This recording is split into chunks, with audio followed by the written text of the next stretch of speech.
याद है जब हमारी लड़ाई चल रही थी इंडियन ओलंपिक एसोसिएशन के साथ कि इंडियन टीम को एशियन गेम्स में भेजा जाना चाहिए, तब मैंने तुमसे एक बात बोली थी कि there will be a tide in our favour. अभी सिचुएशंस हमारे अगेंस्ट हैं बट हमारे अनुकूल सिचुएशन जरूर आएंगे। एंड पता है क्या, मैं एक चीज में विश्वास रखता हूं कि जो होता है अच्छे के लिए होता है। एंड एक चीज तो कंफर्म है कि मेरी ये जो बिलीव है ये हर बार सही होती है। Hey, what's up guys? It's your boy Swaggy signing in। और यार एक चीज तो मैं कह सकता हूं कि इंडियन फुटबॉल में एक नया रेवोल्यूशन अब तुम कह सकते हो कि फाइनली अब शुरू हो रहा है। बिकॉज देखो यार, जब मुझे याद है कि अभी कुछ महीनों पहले अर्जेंटीना की नेशनल टीम का इंडिया में खेला जाना एक शेड्यूल फिक्स हुआ था कि अर्जेंटीना को क्या बुलाना चाहिए इंडिया में खेलने के लिए इंडियन नेशनल टीम के अगेंस्ट, क्योंकि ऑफ कोर्स अर्जेंटीना अभी की वर्ल्ड चैंपियंस हैं। एंड उस मैच को कंडक्ट करने में इंडियन टीम का बहुत ज्यादा ही खर्चा जा रहा था एंड AIFF का जो बजट है उससे बहुत ज्यादा ही वो एक्सीड करती जा रही थी अर्जेंटीना की टीम को इंडिया में खिलाना। एंड इसका रिजल्ट ये हुआ था कि AIFF को लास्ट में कैंसिल करना पड़ा था कि वो अर्जेंटीना नेशनल टीम की मैच इंडियन नेशनल टीम के अगेंस्ट कंडक्ट नहीं कर सकते इंडिया में।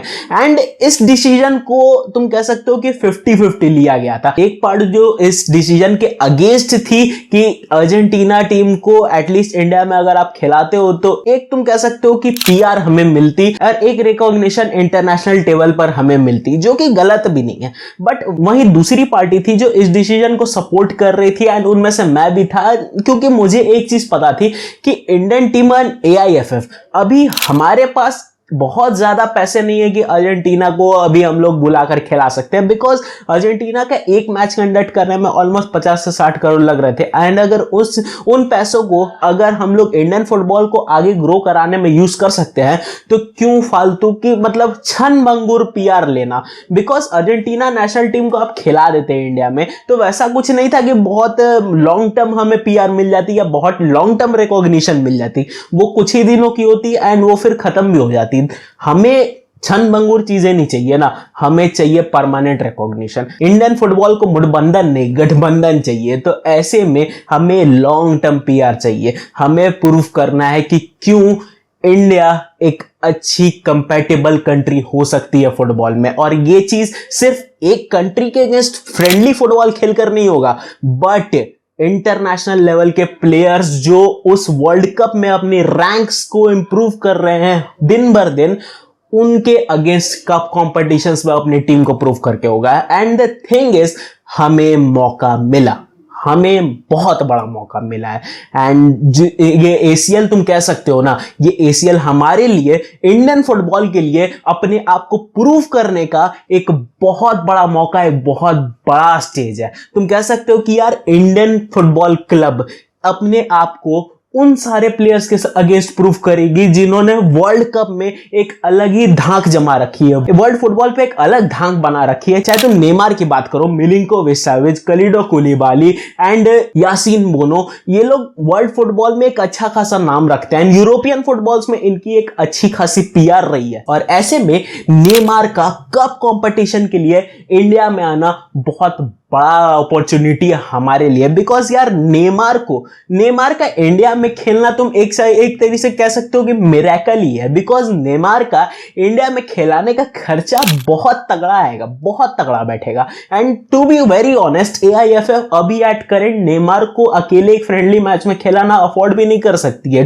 To be very fucking honest. और फ्रेंडली खेलने से कोई ज्यादा बहुत बड़ा फर्क भी नहीं पड़ेगा, बट कप कंपटीशन खेलने से फर्क पड़ेगा। बिकॉज कप कंपटीशन अगर नहीं जीतेगा तो उसके PR पे असर पड़ेगी। और ऐसे में इंडियन क्लब को, मुंबई सिटी FC को फाइनली मौका मिला है कि हम नेमार की अल हिलाल के अगेंस्ट इस कप कंपटीशन में एक स्टेटमेंट तो प्रूव कर दे। जीते नहीं यार, मुझे नहीं चाहिए। मैं पर्सनली अगर तुम मुझसे पूछो ना, मेरे लिए जीतना इज लाइक ओवर स्टेटमेंट। भाई मैं बहुत ज्यादा खुश हो जाऊंगा अगर जीत गई मुंबई सिटी FC।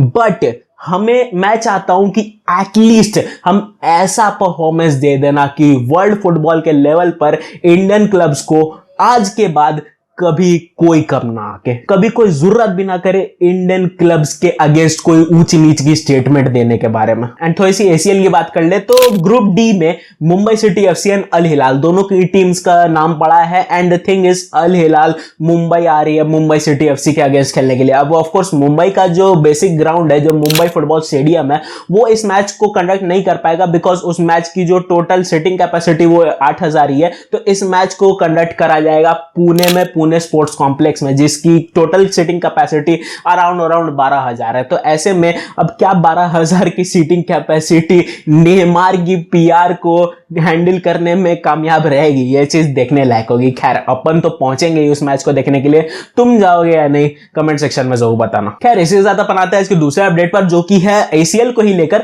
और एसीएल की ग्रुप ई में अल नसर का नाम पड़ा है। एंड अल नसर के साथ 2-3 और टीम है, जिनमें से एक परसेपोलिस एससी भी आती है। अब देखो परसेपोलिस एससी के साथ इंडियन क्लब का थोड़ा सा तुम कह सकते हो कि ये वाला हिसाब था, बिकॉज द थिंग इज कि 2021 में परसेपोलिस एससी का मैच पड़ा था एफसी गोवा के साथ एसीएल में। एंड परसेपोलिस एससी ने एक बहुत ही तुम कह सकते हो नेक्स्ट लेवल क्रिप्टिक एक पोस्ट डाली थी, जिसमें उन्होंने कहा था कि ईरान अगेन इंडिया को रेड करेगी। अब थोड़ा सा मैं तुम्हें हिस्टोरिकल कॉन्टेक्स्ट दे देता हूँ कि 1740 से लेकर 1780 के बीच में एक राजा था, नादिर शाह ईरान का राजा था। एंड वो लड़ रहा था गल्फ की लड़ाई और कॉकेसस की लड़ाई। तो ऐसे में उस लड़ाई को फंड करने के लिए उसके पास पैसे नहीं थे, अपनी आर्मी को फंड करने के लिए उस पर पैसे नहीं थे।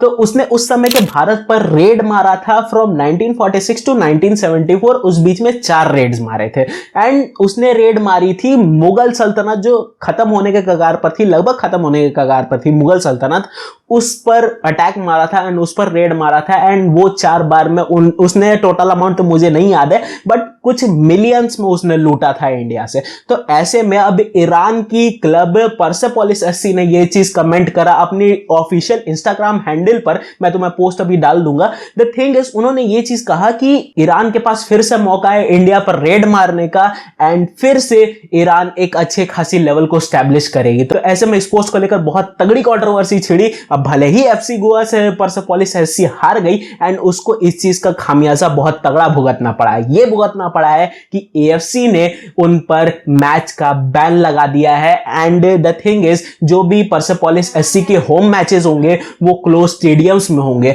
एंड कोई भी फैंस उन मैचेस को ना देख सकता है, ना उन मैचेस की ब्रॉडकास्ट होगी किसी भी न्यूज चैनल या किसी भी टीवी चैनल पर।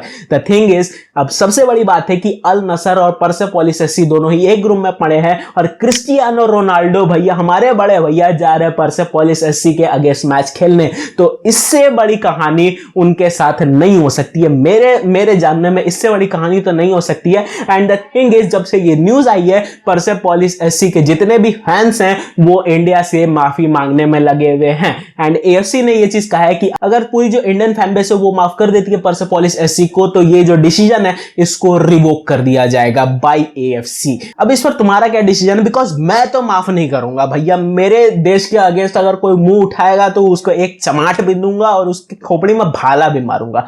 तो ऐसे में अब तुम क्या इन्हें माफ करते हो या नहीं, कमेंट सेक्शन में जरूर बताना। खैर इससे ज्यादा बनाता है इसके थर्ड अपडेट पर, जो कि है मो साला को लेकर। और मो साला का अभी तुम कह सकते हो कि अल इत्तेहाद के तरफ से बहुत ज्यादा ही इंटरेस्ट था मो साला को साइन करने के लिए। अब मुझे पता है कि मैंने 2-3 दिन पहले इस पर कमेंट भी करा था कि भैया अल इत्तेहाद अभी करेंटली मो साला को साइन नहीं कर सकती है, जो कि सही भी बात थी बिकॉज लिवरपूल मो साला को नहीं जाने देना चाहती थी। एंड कल लिवरपूल ने एक और बार एक लास्ट स्टेटमेंट दे दिया कि वो मो साला को नहीं बेचना चाहते। देखो अल इत्तेहाद बहुत ज्यादा ही तुम कह सकते हो कि अग्रेसिव थी मो साला को साइन करने के लिए, बिकॉज उनकी जो प्लान है, पता नहीं क्या प्लान है, लेकिन बेंजेमा को हटाकर वो मो साला को एज अ प्राइम स्ट्राइकर रखना चाहते थे। And the thing is Al Ittihad ने बहुत ज्यादा बड़ा अमाउंट लिवरपूल के टेबल पर डाला था ताकि वो मो साला को साइन कर सके। अब वो टोटल अमाउंट तो दिखने में नहीं आई है, बट इतना कहा गया कि वो अमाउंट रोनाल्डो और नेमार दोनों की ही डील को मिलाकर उससे भी ज्यादा बड़ी डील थी। तो ऐसे में मुझे लगता है कि भैया बहुत तगड़ा पैसा फ्लश करने वाले थे ये मो साला को साइन करने के लिए। बट कल लिवरपूल ने फाइनली केएलपीडी कर दिया एंड लिवरपूल ये चीज कह रही है कि भैया हम मो साला को कितना तुम अपना जिस्म बेच दो, मुझे फर्क नहीं पड़ता, हमें नहीं बेचना है मो साला को। तो लिवरपूल ने एक चीज कंफर्म कर दिया है, बिकॉज मो साला का शुरू से ही डिसीजन था कि लिवरपूल ही जो डिसीजन लेगी वो मेरा अंतिम डिसीजन होगा। तो ऐसे में अब लिवरपूल की जो अंतिम डिसीजन है वो ये है कि वो मो साला को बेचना नहीं चाहते। अब अल इत्तिहाद को एक चीज पता चल चुकी है कि हर चीज पैसे से नहीं खरीदी जा सकती है। यार इससे ज्यादा अपन अगले अपडेट पर आते हैं जो कि जाओ कैंसेलो को लेकर है। और बार्सिलोना में मतलब तुम कह सकते हो कि यार ला लीगा बार्सिलोना की जो प्लान्स है ना उनको तोड़ने में मतलब कोई कसर नहीं छोड़ती है। बिकॉज द थिंग इज ये जो FFP वाली कहानी है ना, ये तो एक चीज मैं कहूंगा कि मैं इसके जितने रूल्स है ना, इसकी पूरी रूल बुक पढ़ चुका हूं एंड मुझे झांट समझ में नहीं आती है ये क्या FFP की रूल है। बिकॉज कुछ भी होता है यार, इतने सारे ब्रीचेस है ना इनमें, इतनी सारी फ्लॉज है कि इनको हर दिन 100 तरीके से मैं ब्रीच कर दूं FFP को।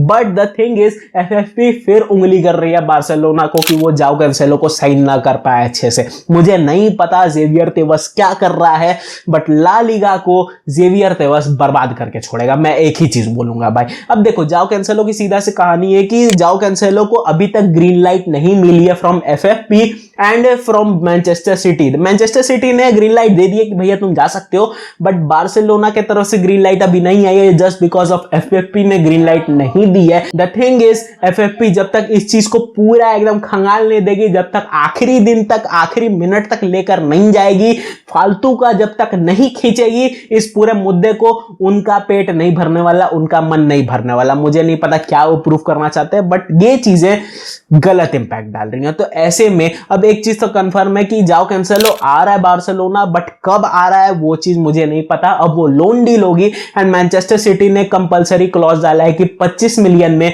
अगले साल आपको जाओ कैंसेलो को खरीदना पड़ेगा। अब टू बी ऑनेस्ट 25 मिलियन मेरे हिसाब से जाओ कैंसेलो के लिए भाई कंप्लीट सील है और ये कंप्लीट बार्गेन है। मैं अगर ये रियल मैड्रिड होती ना ये खरीद लेती। बार्सिलोना को बहुत अच्छा डील है, उनको खरीद लेना चाहिए जाओ कैंसेलो को, बिकॉज जाओ Cancelo at the end world का बेस्ट राइट बैक है अभी, और वो बंदा हर परफॉर्मेंस से प्रूव भी करता है कि क्यों है वो वर्ल्ड का best right back. That's it for today guys. Hope ये वीडियो तुम्हें अच्छे लगे हो। वीडियो अगर अच्छी लगी तो वीडियो को लाइक कर देना, चैनल को सब्सक्राइब कर देना। मैं मिलता हूं तुमसे किसी और टॉपिक पर। It's your boy Swiggy signing out.